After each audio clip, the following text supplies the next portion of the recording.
हिंदी में यूपीएससी की तैयारी से संबंधित प्रोग्राम्स को देखने के लिए सब्सक्राइब करें स्टडी IQIAS हिंदी। अमेरिकी राष्ट्रपति डोनाल्ड ट्रंप के द्वारा अभी हाल ही में एक खास रक्षा प्रोजेक्ट को लेकर के अपनी सहमति जताई गई है। सामने पैनल पर आप इसी खबर को देख रहे हैं। इसमें बताया जा रहा है कि देखो 175 बिलियन डॉलर का ये प्रोजेक्ट है। नाम क्या है? गोल्डन डोम डिफेंस शील्ड। डिफेंस शील्ड को यदि हिंदी में कहेंगे तो क्या कहेंगे? रक्षा कवच, है कि नहीं? इसमें गोल्डन डोम जुड़ा हुआ है। गोल्डन डोम का मतलब क्या हुआ? ये किस तरीके से एक देश के खास रक्षा व्यवस्था से संबंध स्थापित कर सकता है, इसके बारे में भी हम लोग बातचीत करेंगे। आई थिंक आप में से कई सारे ऐसे विद्यार्थी होंगे भी जो ये समझ पा रहे होंगे कि अच्छा, इस पर्टिकुलर देश में ऐसी रक्षा व्यवस्था है तो शायद उसी के आधार पर इसने इस नाम से इसे संबोधित किया है। कौन सा वो देश है, अभी हम लोग उसके बारे में बातचीत करेंगे भी। यदि आपको उसके बारे में पता हो तो कमेंट सेक्शन में बताइएगा मुझे। और इसी के कंटेक्स्ट में अमेरिकी राष्ट्रपति जी के द्वारा एक खास व्यक्ति को भी अपॉइंट किया गया है कि देखिए साहब, आप अपने लेवल पर इस पूरी व्यवस्था की देखरेख कीजिए, इसकी निगरानी कीजिए, अच्छे से इसको अंजाम देना है। लगभग कहा जा रहा है कि 3 साढ़े 3 साल या फिर कहें कि 4 साल तक का समय इसके लिए लग सकता है।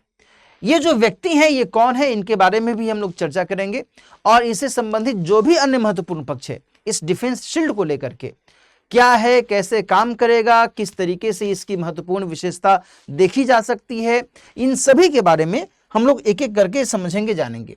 यहां पर सामने मैंने 3 व्यक्तियों की तस्वीर लगा रखी है। इसमें से कम 2 को तो आप जरूर पहचानते होंगे, है कि नहीं? जैसे यहां पर ये अमेरिकी राष्ट्रपति डोनाल्ड ट्रंप महोदय हैं और ये सामने कौन है ये बताने की जरूरत नहीं, एलन मस्क, स्पेस एक्स के प्रमुख। और ये जो सामने व्यक्ति हैं इनके बारे में आपको शायद पता नहीं होगा, और ये जो व्यक्ति हैं इन्हीं के बारे में मैं अभी बोल भी रहा था। स्पेस फोर्स, जो कि अमेरिका में एक बहुत ही महत्वपूर्ण रक्षा तंत्र के तौर पर काम करता है।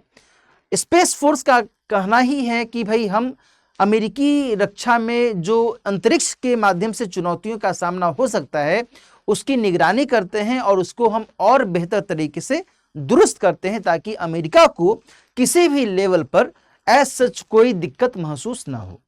तो स्पेस फोर्स से ही संबंधित एक अधिकारी को इस प्रोजेक्ट के लिए शामिल किया गया है और इनका नाम है माइकल गुएटलीन। माइकल गुएटलीन।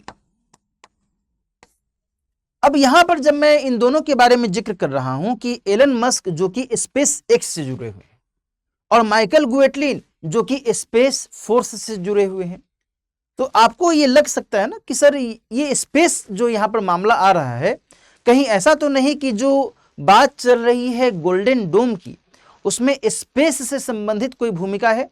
तो निश्चित तौर पर स्पेस से भी संबंधित भूमिका है और वो इसीलिए महत्वपूर्ण हो जाती है क्योंकि यह इस डोम से संबंधित या फिर इस प्रोजेक्ट से संबंधित खास विशेषता को धारण करती है। इन सभी के बारे में यहां पर हम लोग थोड़ा सा एक एक करके समझेंगे, जानेंगे। देखो, अब ये जो गोल्डन डोम है ना, इसे अंग्रेजी में ही लिख दें क्या? गोल्डन डोम डिफेंस शील्ड या फिर रक्षा कवच आप उसे कह सकते हैं। अब देखो ये क्या है, तो क्या है का मतलब तो आपको पता चल गया, इसका उत्तर तो आपको मिल गया कि भैया ये एक रक्षा प्रणाली के तौर पर काम करेगा। अच्छा, इसमें किसकी भागीदारी है? किसकी भागीदारी? तो इसमें एक जो महत्वपूर्ण है वो तो आप समझ गए, स्पेस एक्स की भागीदारी। दूसरा जो है वो है पालनतीर। पालनतीर एक महत्वपूर्ण सॉफ्टवेयर से संबंधित कंपनी है, सॉफ्टवेयर से संबंधित इसका काम होता है, तो उसकी भूमिका यहां पर है। और एक तीसरा है आंदूरील। आंदूरील, इन तीनों की भूमिका इस गोल्डन डोम डिफेंस शील्ड को लेकर के यहां पर देखी जा रही है। ठीक है जी। अच्छा, इसके अलावा अब जो एक अगला सवाल है कि क्या केवल यूएसए को रक्षा मिलेगी? तो इसका तो एक साधारण सा उत्तर यह हो सकता है कि भाई जब अमेरिकी राष्ट्रपति के द्वारा इसमें हस्ताक्षर किया गया है, उन्हीं का एक ड्रीम प्रोजेक्ट इसे लेकर के देखा जा रहा है, तो निश्चित तौर पर अमेरिका को तो रक्षा मिलेगी ही मिलेगी। और कौन देश अमेरिका के साथ में आएगा? तो यहाँ पर दरअसल कनाडा भी अपनी भूमिका निभाना चाहता है। कनाडा का भी कहना है कि देखिए सर, हम दोनों ही नॉर्थ अमेरिकन देश हैं, तो जब आप अपनी रक्षा करेंगे ही तो मुझे भी क्यों नहीं शामिल कर लेते हैं, मुझे भी शामिल कर लीजिए। और ध्यान रखिएगा कि अमेरिका के अलावा कनाडा की भूमिका एक खास प्रोजेक्ट में, एक खास रक्षा व्यवस्था के तहत पहले से भी है, जिसे नोराड के नाम से जाना जाता है। तो यहां पर हम लिख सकते हैं, कह सकते हैं कि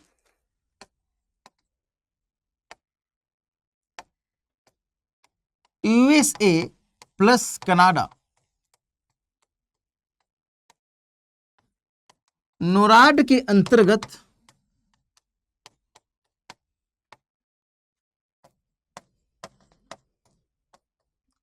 पहले से भी एक साथ। अब ये हम नोराड क्या है? नोराड का मतलब होता है नॉर्थ अमेरिकन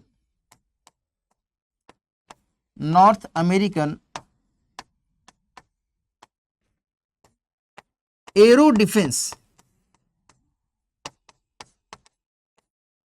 कमांड सिस्टम, या केवल कमांड भी आप लिख सकते हैं, एरो डिफेंस कमांड, ठीक है ना। तो उत्तरी अमेरिका में जो एरो डिफेंस कमांड से संबंधित गतिविधियां हैं, उसमें इन दोनों की भूमिका ऑलरेडी देखी जाती रही है। तो ऐसे में कनाडा के द्वारा भी ये रिक्वेस्ट किया गया है कि सर, जो आप ये गोल्डन डोम की बात कर रहे हैं ना, इसमें मुझे भी शामिल कर लीजिए, तो शायद मेरे लिए भी बेहतर होगा और इससे आपको कोई नुकसान होगा नहीं। हाँ, हम इसमें कुछ अपने लेवल पर फाइनेंशियल असिस्टेंस भी दे सकते हैं, वित्तीय सहायता भी दे सकते हैं। तो फिर जाहिरन तौर पर अमेरिका के द्वारा कहा ही जाएगा कि ठीक है, हमें क्या दिक्कत है, तुम हमें पैसा दोगे तो हम तुम्हें सुरक्षा भी दे सकते हैं साथ में तकनीकी तौर पर। तो यहाँ पर ये सारी स्थितियां हमें देखने को मिल रही हैं। अब देखो, जो अगला सवाल है, अगला जो महत्वपूर्ण पक्ष है इस पूरी व्यवस्था में, वो ये है कि सर ये काम कैसे करेगा, काम कैसे करेगा, है ना। देखो, इसके लिए दो महत्वपूर्ण पक्षों को ध्यान में रखने की आवश्यकता है कि इसकी भूमिका स्थलीय एवं स्पेस के स्तर पर होगी। स्थलीय एवं स्पेस यानी कि अंतरिक्ष, दोनों स्तरों पर होगी। इसमें बात यह कही जा रही है कि देखिए साहब, जहां हम स्थलीय स्तर पर जो भी चुनौतियां होंगी उसका सामना करने में भी हम इसे कामयाब करेंगे, साथ ही मान लीजिए कि अंतरिक्षीय स्तर पर भी यदि किसी देश के द्वारा हमें चुनौती का सामना करना पड़ता है, तो इन दैट कंडीशन ऑल्सो हम लोग इसको तैयार करेंगे, ठीक है ना। अब इसमें ICBM, hypersonic missile,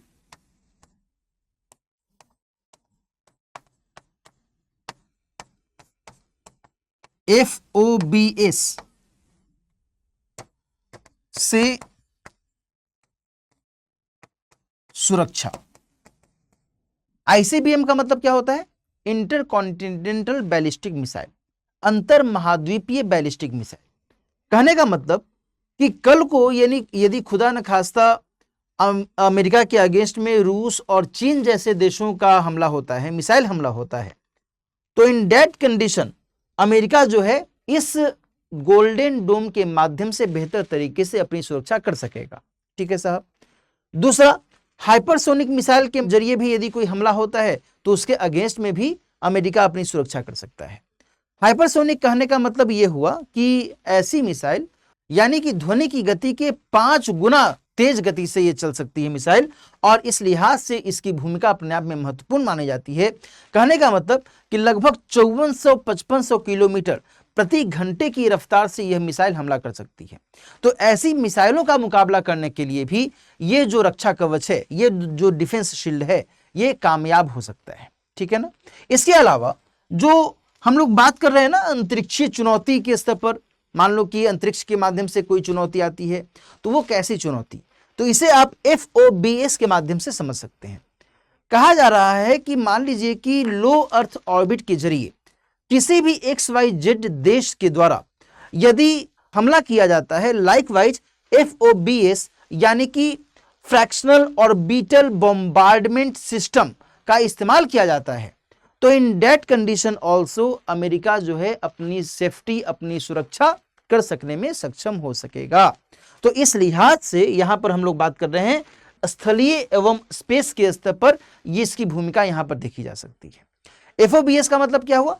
fractional orbital bombardment system, यानी कि किसी भी देश के द्वारा यदि ऐसी बम्बार्डमेंट की व्यवस्था की जाती है जिसमें लो अर्थ ऑर्बिट का इस्तेमाल किया जाता है, तो ऐसे में भी दिक्कत नहीं होगी अमेरिका को, वो अपनी रक्षा बेहतर तरीके से कर सकता है। ठीक है ना। तो ये तो एक व्यवस्था हो गई रक्षा के स्तर पर। तकनीक के स्तर पर भी, तकनीक के स्तर पर स्थलीय एवं स्पेस आधारित सहायता। अब स्थलीय एवं स्पेस आधारित सहायता में क्या है?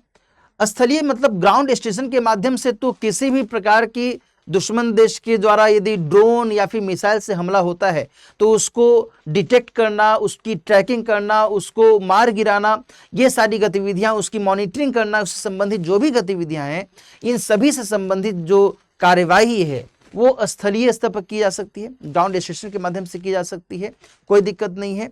यहां पर जो स्पेस आधारित सहायता की बात की जा रही है, इसमें कहा जा रहा है कि कई सारे उपग्रहों के समूह द्वारा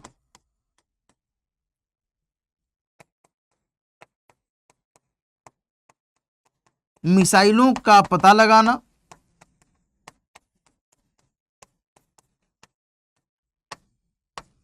उनको ट्रैक करना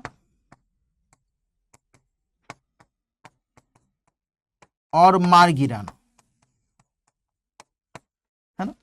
उपग्रहों के माध्यम से यह सुविधा मुहैया करवाई जा सकती है। ये इस गोल्डन डोम प्रोजेक्ट की खास विशेषता है, ध्यान रखिएगा, क्योंकि ऐसी विशेषता जो इजराइल का आयरन डोम है उसमें भी नहीं है ना। तो कई उपग्रहों के समूह की जब यहां पर बात की जा रही है, इसे कस्टडी लेयर के तौर पर जाना जा रहा है, कस्टडी लेयर। ठीक है ना। तो इसके जरिए अमेरिका अपनी रक्षा बेहतर तरीके से करने में सक्षम होगा। क्लियर है। तो इन सभी वस्तु स्थितियों को यहां पर हम ध्यान में रख सकते हैं कि आखिर क्या इसकी अपनी विशेषता है जिसके जरिए आज के समय में अमेरिका रक्षा के क्षेत्र में और अधिक मजबूती से खड़ा दिख रहा है। अब जो एक बहुत ही महत्वपूर्ण पक्ष है वो क्या है? वो है कि जो इजराइल का आयरन डोम है उसी के नाम से इसको हम जोड़ करके देख सकते हैं।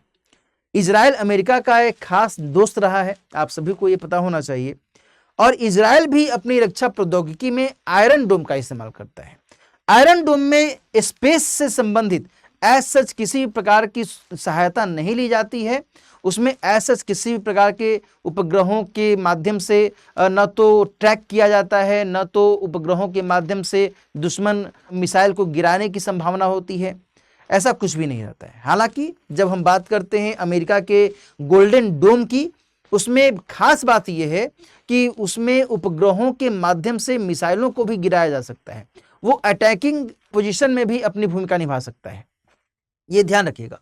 तो यहां पर जो मैंने चित्र मेंशन किया है ये इजराइल के आयरन डोम का है, जिसके अंतर्गत आप देख पा रहे हैं कि मान लीजिए कि दुश्मन देश के द्वारा हमला किया गया तो रडार सिस्टम के द्वारा उसको डिटेक्ट किया जा सकता है और देन कंट्रोल सिस्टम के माध्यम से उसका पता लगा करके और एन मौके पर उसको क्या कर सकते हैं, उसको समाप्त कर सकते हैं, उसको निस्तनाबूद कर सकते हैं। ये व्यवस्था जो है इजराइल की बहुत ही खास व्यवस्था के तौर पर जानी जाती है। आप सभी को पता है कि 2023 में जिस तरीके से गाजा के माध्यम से हमास के द्वारा बहुत बड़े पैमाने पर अटैक शुरू किया गया, तो आयरन डोम के द्वारा इजराइल को बहुत बड़ी राहत मिली थी, है ना। तो यहाँ पर इसकी अपनी जो विशेषता है वो तो दिख रही है। लेकिन जब हम बात करते हैं फिर से अमेरिकी रक्षा कवच के बारे में, अमेरिकी